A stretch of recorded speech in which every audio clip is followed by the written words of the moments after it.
Muy bien, entramos entonces en el cuarto y último bloque de la noche de hoy. Como ya les anunciáramos, estaremos nuevamente conversando con el psicólogo Juan del Amor Moya, un buen amigo con el que nos gusta muchísimo conversar acerca de cualquier tema que traigamos a la mesa, porque realmente nos ilustra muy mucho cada vez. Ya les anunciábamos que íbamos a hablar del divorcio, de la separación, esa, digamos, triste separación de la pareja, sobre todo cuando hay hijos. Entonces, ante todo, muchísimas gracias una vez más por venirnos a visitar. Y quisiéramos entonces que nos explicaras cuál es la importancia de la prevalencia del divorcio en la familia. Hola Milton, muchas gracias a ti por invitarme. Pues sí, es un hecho que a nivel social es importante porque tiene una prevalencia también importante.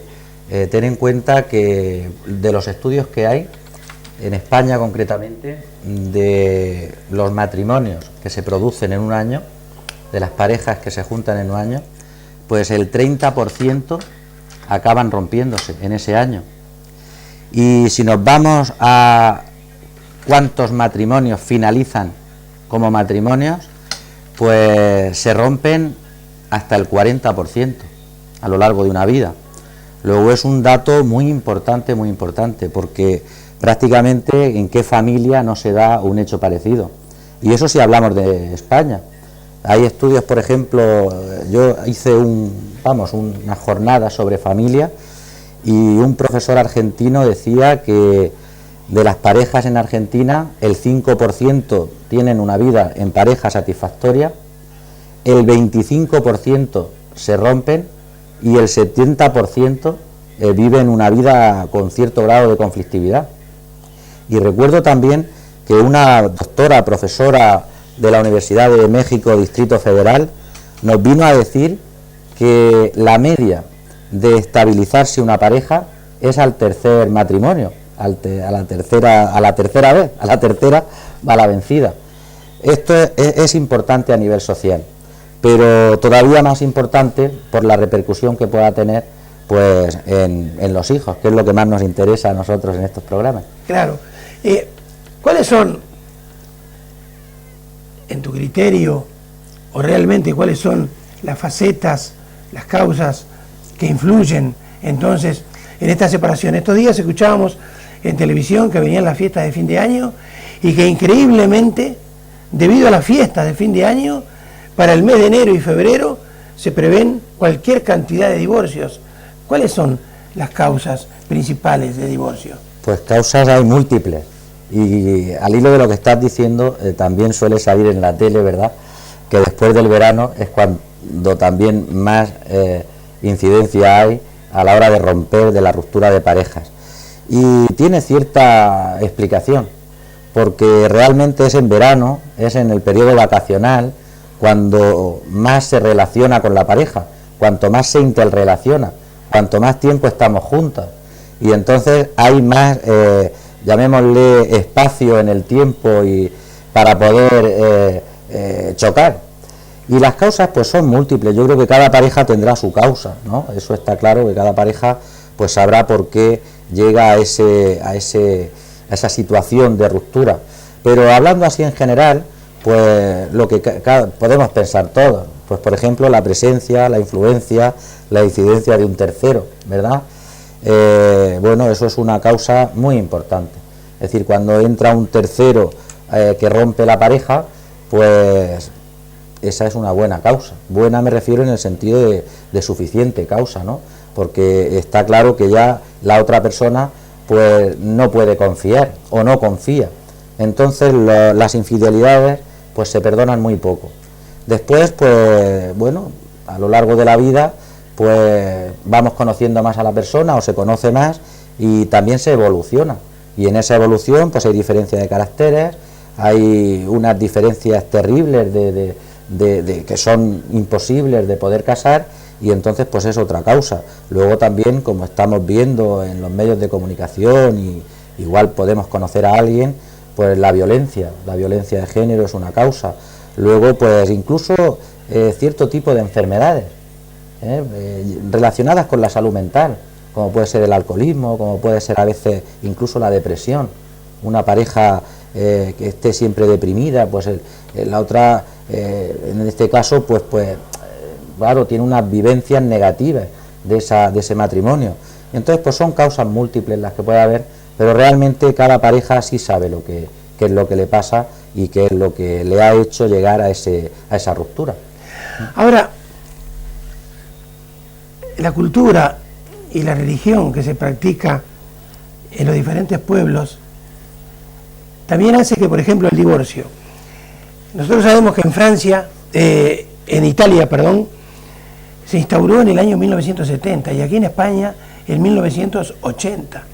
O sea, según la cultura, según la religión, nosotros estuvimos en Emiratos Árabes y, por ejemplo, allí el divorcio es patrimonio pura y exclusivamente del hombre, que se va al jeque de turno y con decirle talal, queda automáticamente divorciado. O sea, ¿qué influencia tiene entonces ese entorno cultural y religioso con el divorcio en las distintas partes del planeta? Hombre, para llegar a esa situación, llamémosle legal, que tú estás comentando, pues hay una influencia muy grande de la cultura. Hay una influencia, yo por ejemplo pienso que ahora hay mayor índice de divorcios, pero divorcios que se ven, divorcios legales, divorcios que se materializan y que son, por la sociedad no son ni bien ni mal vistos, simplemente se van aceptando, pero yo creo que antes también existían las separaciones y existía lo que es la separación emocional y se podía estar viviendo en la misma casa y no ser matrimonio. Entonces la religión, que está teniendo cada vez menos influencia a este nivel social, pues es una causa de que la gente, pues no, las personas no estamos tan influenciadas por el hecho religioso y entonces tenemos, vamos a llamarle como más libertad para poder decidir. La misma familia, Milton, si nosotros recordamos por la edad nuestra, aquí mismo en España, pues la familia pues era una influencia terrible y a veces pues por la misma familia influía. ¿Por qué? Porque siempre te estabas viendo, convivías más a menudo, no me refiero ya al padre y la madre, sino los hijos, los tíos, y también era una fuente de influencia para que no se llegara a romper esa pareja. Y ahora pues hay menos influencia de la familia. Y bueno, realmente pues esa libertad que te da la misma legislación, pues hace que las personas, en principio, con responsabilidad, puedan tomar una decisión cuando esa pareja pues vive en conflicto. Entonces, cuando una situación te hace sufrir, cuando una situación de pareja estamos hablando, pues genera violencia, genera tristeza, genera depresión, pues es una decisión responsable, es decir, bueno, pues nos hemos equivocado y yo creo que tenemos derecho a enmendar, incluso equivocarnos a la hora de enmendar. Entonces, en esa libertad que te concede tanto la legislación como ese distanciamiento de la familia, como esa menor influencia de la religión, pues hace que los divorcios, en este caso, pues se produzcan, llamémosle a nivel social y teniendo en cuenta el dato de la prevalencia, con mayor naturalidad. Y entiéndase la naturalidad en el sentido de cantidad, no en el sentido de lo que puede causar tanto en la pareja como en los hijos. Ahora, tú antes hablabas, por ejemplo, una de las causas, de las tantas causas del divorcio, el adulterio. Recuerdo, en Emiratos Árabes, el adulterio no lleva al divorcio, lleva a la muerte, porque tanto la mujer como el amante son lapidados vivos. O sea, lo que es la influencia de la religión.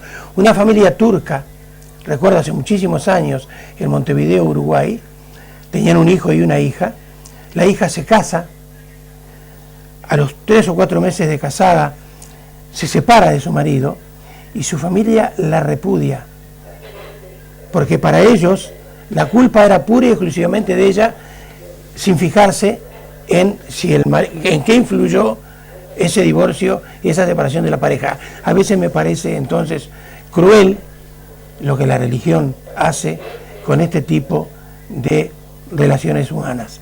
Pero hablemos de lo más importante, que yo quiero que tú le digas al televidente, ¿qué pasa con esos hijos cuando hay un divorcio? Pues sí, el divorcio es, para entendernos, es un hecho vital y además estresante, que se produce en esa pareja y en ese núcleo familiar si tienen hijos. Tiene varias facetas. Una faceta es la que hemos comentado anteriormente, que es la legal.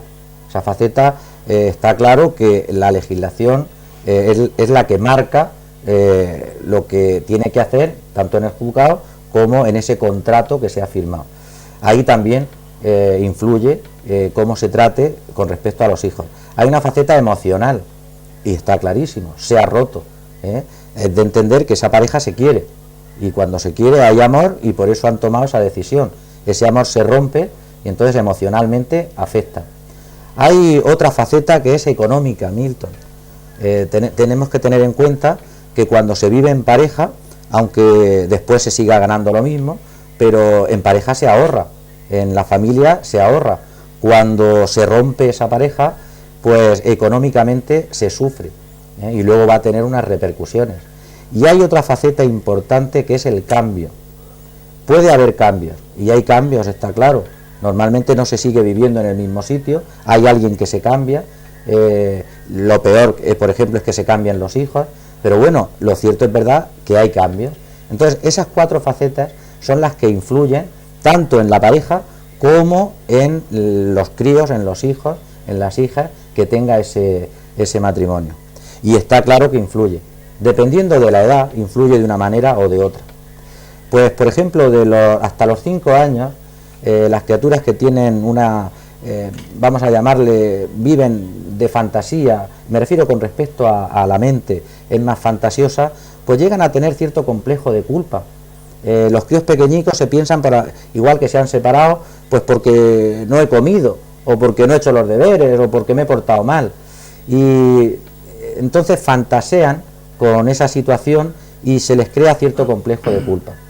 De los 5 hasta los 12 años lo entienden un poco más, pero sienten un dolor que no lo comprenden, Incluso llegan a insistir mucho en que eso se puede arreglar, que insisten los mismos críos que lo pueden arreglar, que eso se puede solucionar, lo niegan, suelen negarlo.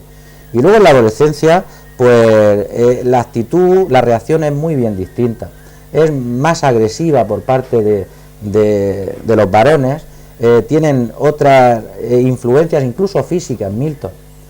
A los 12 años también, les duele a veces, hasta los 12 años, pues tienen incluso desajustes, no solamente emocionales, sino físicos. Pues por ejemplo les duele la barriga, les duele la cabeza, ellos tienen sus mecanismos de defensa, interiorizan la situación y se vuelven un poco más depresivos, tienen reacciones un poco más violentas en la escuela y luego cierto retraso escolar. Y es curioso, Milton, porque el retraso escolar, si ese divorcio se acompaña con lo que te acabo yo de comentar antes, con un traslado, es decir, si al crío, a la cría, además de acompañarle el hecho de la separación, se le acompaña con un traslado de vivienda, es decir, que ya no tiene a sus amigos, que ya no tiene, pues lo que le da seguridad, es decir, el mismo centro, pues tarda más en recuperar el ritmo académico que si se queda en el mismo sitio. Es decir, que si no hay cambio de domicilio, lo normal, y estamos hablando siempre en términos generales, es que tengan un problema, una complicación escolar hasta de 1 año. Pero si se traslada, puede llegar hasta los 2. Y realmente, hablando así en general, se puede tardar de 3 a 5 años en volverse a estabilizar, porque es un golpe muy fuerte para esa criatura que siente seguridad con sus padres. Y luego, en la adolescencia, pues efectivamente, los varones, como te decía, tienen mayores manifestaciones agresivas. Incluso pueden llegar a pensar que eso es lo normal de que pueda pasar. Incluso pueden llegar a pensar que se puede desconfiar de tener una pareja. Las niñas, sin embargo, lo interiorizan un poco más. También suelen tener manifestaciones físicas de dolor de cabeza, dolor de estómago, y sobre todo se les nota más el aspecto depresivo. Al interiorizarlo se deprimen un poquito más y les cuesta un poquito más superarlo. Pero siempre teniendo en cuenta, y yo quiero dejarlo claro, que el divorcio en sí mismo no es la causa que produce todas estas manifestaciones que yo estoy comentando, sino que vuelve a las personas, las convierte como más vulnerables a esta influencia que pueden tener de esta ruptura. Entonces, como te vuelve más vulnerable, pues es más fácil de que puedas caer en este tipo de síntomas. Lo que pasa es que si es un problema, y podemos tenerlo en mente, de continuo, vamos a llamarle conflictividad en la pareja, pues habrá que pensar que lo mejor para estos hijos es que se produzca esa ruptura. Ahora, el problema es ver cómo se produce. Claro. Ahora, Juan, a mí se me ocurre, tanta influencia pueden tener los factores externos para que un divorcio se produzca o no. Desde el punto de vista económico, no me sirve divorciarme. La sociedad en la que estoy inmerso, el divorcio es espantoso. Tengo hijos, o sea, nosotros tenemos que dejar de lado nuestras propias convicciones, tenemos que dejar de lado lo que nosotros realmente queremos por todo aquello que nos rodea. Pues la respuesta mía es no. Ahora, sin embargo, también te digo que aun afrontando el hecho de la ruptura, del divorcio, lo que sí también digo es que merece la pena. Debemos de sacrificar ciertas posturas por los hijos. Entonces estoy diciendo, por lo menos mi opinión, y desde la psicología así lo estoy yo también aportando, que llegado a un clima de conflictividad, a un clima negativo en la familia, lo mejor es la separación, el divorcio. Pero la manera, el cómo se negocie esa separación, siempre entiendo yo que tiene que primar los hijos. Eso es mi opinión. Tienen que primar, ¿en qué sentido? En que salgan lo menos perjudicados posible. Y para eso tenemos que tener en cuenta todas estas facetas que estamos diciendo. Por ejemplo, Milton, no puede ser que los hijos, independientemente de la edad, se enteren cuando ya el hecho ya se ha producido. Pues no. Desde la psicología y podríamos decir hasta desde el sentido común, pues los hijos tienen que enterarse, cada uno a su nivel. Y lo mejor sería que la pareja hicieran ese esfuerzo, porque está claro que cuando se produce una ruptura, pues tiene que haber, porque hay cierto resentimiento, porque es malestar, porque ya no te aguanto, por una cantidad de circunstancias. Pero por los hijos sí merece la pena. ¿Qué merece la pena? Que nos juntemos, que se les explique, que les demos la seguridad de que ellos van a seguir igual, que se les va a seguir queriendo igual y que nos vamos a estar volcando igual en los hijos. Y ese esfuerzo hay que hacerlo. Entonces, en esa explicación, repito, adaptada a la edad, pues tenemos que ser maduros la pareja, o tiene que ser madura la pareja para explicárselo bien, para que no trasladarle, y esto es importantísimo, es prácticamente de lo más importante que se puede hablar esta tarde, no trasladarle ni por atisbo complejo de culpa a las criaturas, y ni mucho menos hacerlas cómplices, porque ellas no tienen nada que ver. No se les puede hacer cómplices, porque ellos no son adultos, ellos son hijos, son críos. Entonces esto hay que explicárselo bien y luego no trasladarle ninguna cuestión de frustración que yo pueda tener con respecto a mi pareja. Dejarle claro que cuando ellos han nacido, cuando los hemos tenido, cuando se les ha tenido, es porque se ha querido, porque ha sido con un acto de amor, y que ese amor ha estado. Lo que pasa es que la vida, pues las vueltas que da, y llegado un momento, pues tenemos que separarnos. Pero ellos tienen que seguir estando convencidos y además demostrados de que es lo más importante. Y hay multitud de parejas, lo que pasa es que claro, siempre se nos queda en la mente pues divorcios traumáticos, y luego una influencia negativa en estas criaturas. Pero hay multitud de parejas que cuando llegan al divorcio lo hacen pues con honradez, lo hacen con madurez y sobre todo respetando a los hijos, que es lo que hay que hacer. El problema es cuando no se les respeta. Estoy viendo que has traído una guía de uso del divorcio y los hijos. Sí. Cuéntanos para terminar entonces esta guía para padres, que me explico. Sí. ¿Qué es lo que nos vas a contar? Sí, la guía que hemos dicho ya en varias es el divorcio y los hijos, guía de uso. Esto lo han hecho desde salud mental, unas psiquiatras infantojuveniles, y yo lo tengo en archivo informático que se lo puedo mandar a cualquier persona que le interese o que quiera. Y aquí pues nos va instruyendo, nos va informando de lo que tenemos que hacer llegado el caso, de cómo se puede influir negativamente o positivamente, es decir, cómo hay que hablarle a los hijos, cómo no podemos inmiscuirlos ni siquiera en temas legales, si puede ser no meterlos, no usarlos de moneda de cambio, cómo se puede optar porque por ejemplo la legislación, los jueces, por ciertos motivos, la custodia se la suelen dar a la madre. Pues incluso nos comentan cómo es positivo que la custodia sea compartida, por el hecho de que tenemos que seguir queriéndoles, tenemos que seguir influyendo en ellos, como padre, como madre, y es donde ellos se sienten más seguros.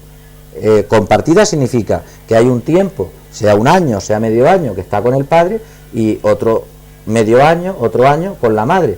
Bueno, pues esto es importantísimo, porque sigue teniendo la influencia, es que la necesitan, del padre y de la madre. Sin embargo, cuando se queda con la madre o se queda con el padre, pues es una influencia exclusiva, porque cuando va a la otra pareja, pues va de forma circunstancial, y ya esa pareja que enriquece como padre, pues ya no lo tiene, y entonces todo esto nos está informando, nos guía, que por eso es una guía, en el caso de que se dé. Y a la misma vez es importante, por lo que me comentabas antes, porque hay instituciones, hay psicólogos, incluso abogados, mediadores, familiares, que merece la pena, incluso antes de que se produzca o cuando la pareja ve que puede tener un resultado negativo en este sentido, pues poderse poner en manos de expertos para que nos ayuden, porque siempre hay un motivo para poder luchar por tu pareja,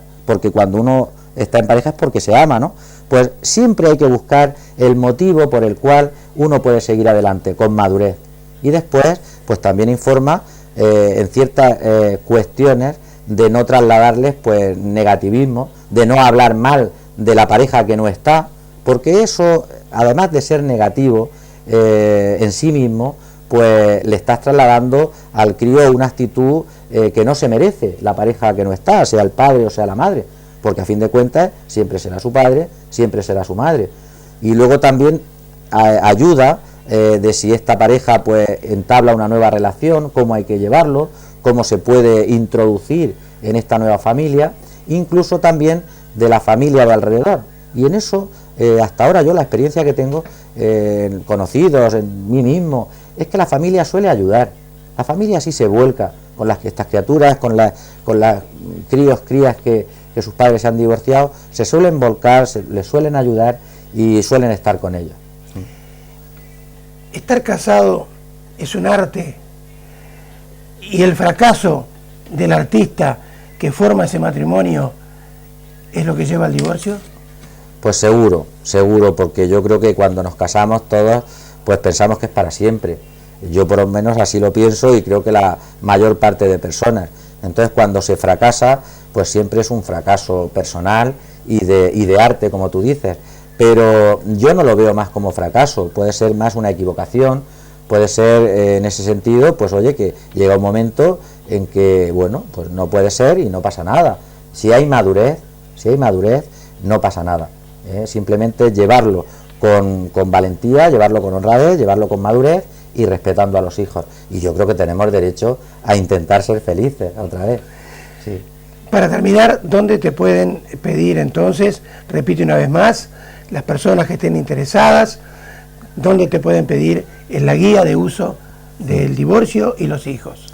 Sí, pues si ustedes, quien quiera pues si desea que yo le mande el archivo con esta guía de uso del divorcio y los hijos, pues simplemente escribiéndome a juandelamor@hotmail.com y yo se lo remito, vamos, el mismo día.